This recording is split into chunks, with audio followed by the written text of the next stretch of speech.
కాంగ్రెస్లో కొత్త లొల్లి, ఎంపీటీసీలకు అవకాశం ఇవ్వండి, అధిష్టానానికి ఓడిపోయిన సర్పంచ్ల రిక్వెస్ట్. ఈ రాష్ట్రంలో సగం మంది సర్పంచులు ఓడిపోయారు కాంగ్రెస్ తరపున క్యాండిడేట్లు, సగం మంది బీఆర్ఎస్ బీజేపీ అట్లా ఇండిపెండెంట్లు గెలిచారు. సగం మంది ఏం చేస్తారా మళ్ళా అంటే ఆ ఊళ్ళో ఇంకొని పొట్ట కొడతారు, ఇంకొనికి తూటు పొడుస్తారు, ఇంకొని కథ పట్టిస్తారు. ఈ ఆల్రెడీ కిందనో మీదో దండలాడి సర్పంచ్ క్యాండిడేట్ దాకా వస్తారు. సరే ఆడ కాంప్రమైజ్ చేసిర్రా అవతలని, లేకపోతే కొన్నరా, లేకపోతే ఇబ్బంది పెట్టినరా, లేకపోతే ఒత్తిడి చేసినరా, ఇంకేమన్నా రకరకాల సమస్యలు క్రియేట్ చేసి వాళ్ళని ఆపి మరీ వీళ్ళు పోటీ చేసిరు. వీళ్ళు గెలిచిరా అంటే గెలవలే. వీళ్ళు ఓడిపోవడంతో ఏమైపోయింది, మళ్ళీ ఇప్పుడు నెక్స్ట్ వచ్చే ఎన్నికలలో మళ్ళీ దానిపైన ఏమనంటే పైసలు పెట్టుకున్నాం, ఖర్చుల పాలైనాం, లక్షల రూపాయలు పెట్టుకున్నాం, అవకాశం కావాలి. మళ్ళీ వీళ్ళు అంటారు వాళ్ళేమో అప్పుడు కోల్పోవాలి, త్యాగం చేయాలి, మళ్ళీ ఇప్పుడు కోల్పోవాలి. వీళ్ళ వల్ల ఆల్రెడీ ఓడిపోయిన వాళ్ళ వల్ల అసలు పోటీ చేయకుండా మళ్ళీ ఈ ఎన్నికలు కూడా అలా ఆగిపోవాలి. అట్లా అన్యాయం జరగాలి వాళ్ళకి. మరి ఎట్లా న్యాయం అవుతుంది? మరి నీకు అవకాశం ఇచ్చిర్రు, నీకు ఏమంటారు కదా సత్తా ఉంటానలో చూపెట్టుకోవాలి, సత్తా ఉంటానలో ధైర్యంగా బయటపడాలి. కానీ అలా బయటపడలేదు కాబట్టి మళ్ళీ నేను ఇంకోనికి తూటు పొడుస్తా, ఇంకోని అవకాశాన్ని ఎత్తుకపోతా అంటే మరి ఎట్లా? వాళ్ళు ఎట్లా బతకాలి? అంత మనమే ఉండాలంటే ఎట్లా? ఇక కాంగ్రెస్ పార్టీలో మరో ట్విస్ట్ నెలకొంది. ఇటీవల సర్పంచ్ ఎన్నికల్లో పోటీ చేసి స్వల్ప తేడాతో ఓడిపోయిన లీడర్లు ఎంపీటీసీగా పోటీ చేసేందుకు అవకాశం ఇవ్వాలంటూ పట్టుబడుతున్నారు. స్వల్ప తేడా కాదు, ఏ తేడాతో ఓడిపోయినా వాళ్ళే అడుగుతారు. ఎందుకు తెలుసా? వాళ్ళకి అవకాశం, నేను మొన్న పైసలు పెట్టుకున్నా, ఖర్చుల పాలైనా, ఎలక్షన్లో తిరిగినా అని చెప్పుకుంటారు. అట్లా సో పట్టుబడుతున్నారు. సర్పంచ్ ఎన్నికల కంటే ముందు ముఖ్య నేతలంతా ఈ తరహాలో హామీలు ఇచ్చారంటూ ఆయా లీడర్లు గుర్తు చేస్తున్నారు. తాము ఏళ్ల తరబడి నుంచి పార్టీలో పనిచేస్తున్నామని, కానీ పార్టీ మద్దతుతో సర్పంచ్గా పోటీ చేసే అవకాశం వచ్చినప్పటికీ రెబల్స్ కారణంగా ఓడిపోవాల్సి వచ్చిందంటూ ఉమ్మడి ఖమ్మం, వరంగల్, నల్గొండ, మెదక్ జిల్లాలకు చెందిన కొందరు నేతలు పార్టీ దృష్టికి తీసుకొచ్చారు. రెబల్స్ లేకుంటే తప్పనిసరిగా గెలిచేవాళ్ళమంటూ ఆవేదన వ్యక్తం చేశారు. పార్టీ కోసం ఏళ్ల తరబడి నుంచి పనిచేసిన వాళ్లకు మరో అవకాశం ఇవ్వాలని ఆయా లీడర్లంతా ఓ టీమ్గా ఏర్పడి పార్టీ దృష్టికి తీసుకెళ్ళిరట.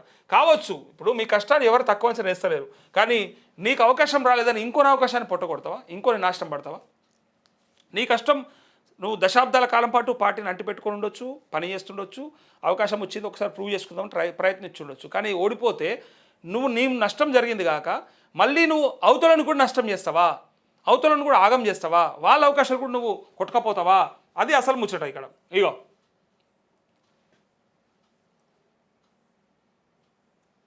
తీసుకొచ్చారు. గాంధీ భవన్కు లేఖ కూడా రాసినట్టు తెలిసింది. PCC chief CM Revanth Reddy appointment కోసం ఆయా లీడర్లు ప్రయత్నం చేస్తున్నారు. వారిని కన్విన్స్ చేయాలని సీనియర్లు భావిస్తున్నారు. మున్సిపల్ ఎన్నికల వేళ కొత్త లొల్లి. రాష్ట్రంలో మున్సిపల్ ఎన్నికల వేడి మొదలవుతున్న వేళ పంచాయతీ ఎన్నికల్లో స్వల్ప తేడాతో ఓటమి పాలైన అభ్యర్థులు ఇప్పుడు తమకు ఎంపీటీసీలుగా అవకాశం కల్పించాలని పార్టీ నాయకత్వంపై ఒత్తిడి తీసుకురావడం హాట్ టాపిక్గా మారింది. అయితే ముఖ్యంగా పీసీసీ చీఫ్ కార్యాలయానికి వారి నుంచి విన్నపాలు వెల్లువెత్తుతున్నాయి. ఈ నేపథ్యంలో పార్టీ ముఖ్య నేతల తలలు పట్టుకోవాల్సి వస్తుంది. సర్పంచ్ ఎన్నికలు ప్రశాంతంగా ముగిసినప్పటికీ ఈ కొత్త సమస్యకు ఎలా చెక్ పెట్టాలని సతమతమవుతున్నారు. అసంతృప్తి లీడర్లను సమన్వయం చేయడం పార్టీకి సవాల్గా మారింది. ఈ అంశంపై పీసీసీ చీఫ్ కూడా సీఎంతో ప్రత్యేకంగా మాట్లాడాలని భావిస్తున్నట్టు తెలిసింది.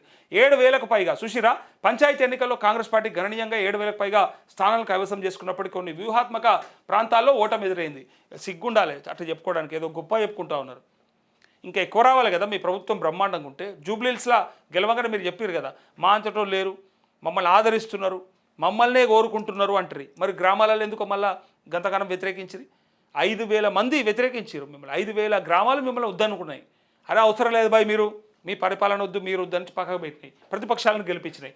సో ప్రస్తుతం సర్పంచులు తమ పరిధిలోని ఎంపీటీసీ స్థానాల్లో తమ అనుచరులకు టికెట్లు ఇవ్వాలని పట్టుబడుతుండగా పార్టీ మద్దతుతో ఓడిపోయిన అభ్యర్థులు కూడా తమకు ఆయా స్థానాల్లో ఇవ్వాల్సిందని పట్టుబడుతున్నారు. ఓడిపోయిన అభ్యర్థులు తమకు సానుభూతి ఉన్నదని, ఎంపీటీసీగా గెలిచి పార్టీ బలాన్ని నిరూపిస్తామని ప్రతిపాదన పెడుతున్నారు. మరోవైపు స్థానిక కోట, కుల సమీకరణల దృష్ట్యా పాత అభ్యర్థులకే ఇవ్వాలా లేదా కొత్త వారికి అవకాశం ఇవ్వాలనేది పార్టీకి ప్రశ్నార్థకంగా మారింది. ఎన్నికల సమయంలో ఇచ్చిన మాట ప్రకారం ఓడిన వారికి ప్రాధాన్యత ఇస్తే కొత్తగా పార్టీలోకి వచ్చిన వారి పరిస్థితి ఏంటనే చర్చ జరుగుతోంది.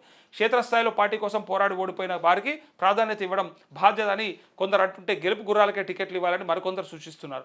ఇలా ఉండగా స్థానిక సంస్థల ఎన్నికల్లో ఎంపీటీసీ, జెడ్పీటీసీ స్థానాలను క్లీన్ స్వీప్ చేయాలని లక్ష్యంగా పెట్టుకున్న కాంగ్రెస్ పార్టీకి ఈ అంతర్గత పోటీ ఓ పరీక్షగా మారింది. పార్టీ పెట్టుకున్న 90% లక్ష్యాన్ని చేరేందుకు ముఖ్య లీడర్లు అంతర్గతంగా సమాలోచనలు చేస్తున్నారంటూ.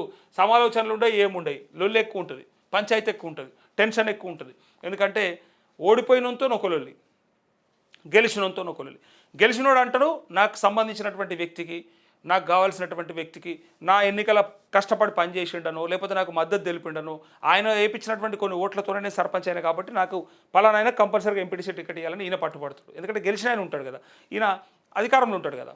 ఈయన ఇంకొక అవకాశం ఏంటంటే కొత్తగా చేర్చుకున్నటువంటి కొంతమంది నాయకులు ఉన్నారు కొన్ని నియోజకవర్గాలకు, చాలా నియోజకవర్గాలు అదే జరిగింది. ఆ చేరినటువంటి వాళ్ళకు కూడా కమిట్మెంట్ ఇచ్చి ఉంటాడు, నేను టికెట్ ఇప్పిస్తా నీకెందుకు రా అని ఎంట తిప్పుకుంటారు కదా. సో ఆయనకి ఫుల్ఫిల్ చేయాలి, ఆయన్ని అకామిడేట్ చేయాలి. గెలిచిన వాళ్ళతో ఈ పంచాయతీ, ఓడిన వాళ్ళు ఏమంటారంటే అన్నా నేను మస్తు ప్రయత్నం చేసిన, మన దాంట్లోకించే ఒక లంగా నిలబడ్డాడు, రెబల్గా నిలబడితే వాడు గెలిచిన ఇవాళ ఓడిపోయినా, కాబట్టి మన దాంట్లో రెబల్స్ని ఆపాల్సింది పోయి మీరు ఆపలేకపోయారు, కాబట్టే ఇలా నా ఓటమికి కారణమైంది, కాబట్టి నేను నా ప్రయత్నం ఖచ్చితంగా చేస్తాను, నాకు సానుభూతి ఉంది, నా మీద పైసలు ఖర్చు పెట్టుకున్నా, నాకు ఇయ్యని మళ్ళీ అడుగుతాడు. ఈయన అడుగుతాడు. ఈయన ఇంకో మాట ఏమంటాడు తెలుసా, నాకు ఇవ్వకున్నా సరే కానీ వానికైతే ఇవ్వకని కూడా అనే ప్రాబ్లమ్స్ ఉంటాయి. ఇలా ఇన్ని పంచాయతీల మధ్య ఇక ఆ పార్టీ ఎట్లా ముందర పడుతుంది ఏంది, పార్టీ గుర్తులేని ఎన్నికలనే కర్రుగాల్చి వాత పెట్టారు. ఇక పార్టీ గుర్తుతోని చేయి గుర్తుకి ఇట్లా కనిపిస్తే ప్రజలు ఏం చేస్తారనేది ఇక జనానికి వదిలేస్తూ ఉన్నాం, జనమే చెప్పాలి. అది